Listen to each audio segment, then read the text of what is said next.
சீமான் அண்ணா எங்க போய் பேசினாலும் யாருக்குமே ஒரு ரெஸ்பெக்ட் மரியாதை கொடுக்க மாட்டாரு, சரிங்களா? அது அவருடைய இயல்பு.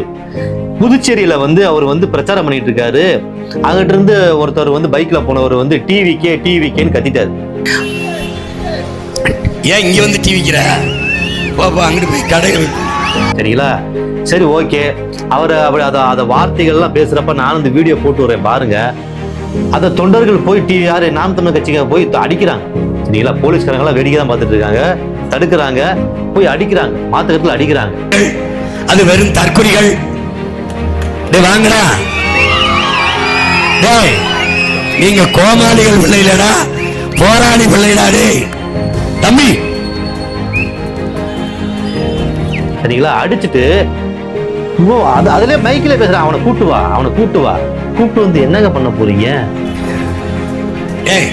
அவனை கூட்டி வா, இவாடா டிவி போடுற, இவாடா டிவிடா. நீங்க அரசியல் நடத்துறீங்களா இல்ல அராஜகம் நடத்துறீங்களா? இப்படிதான் சரி, அவரு சொல்லிட்டாரு, சரிங்களா? ஏன் மத்த உங்க கட்சியில சாட்டை துரைமுருகன் மூச்சுக்கு 100 டிவிக்கே பைத்தியம் பிடிச்ச மாதிரி சொல்லிட்டே இருக்காருல்ல.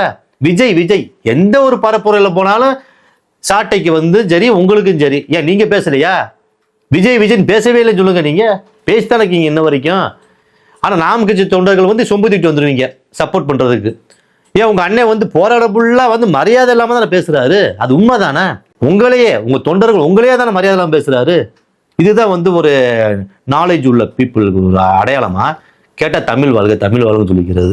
நல்லா தமிழ் வாழ்க இப்படிதான் சொல்லுவாரு எங்க போனாலும்.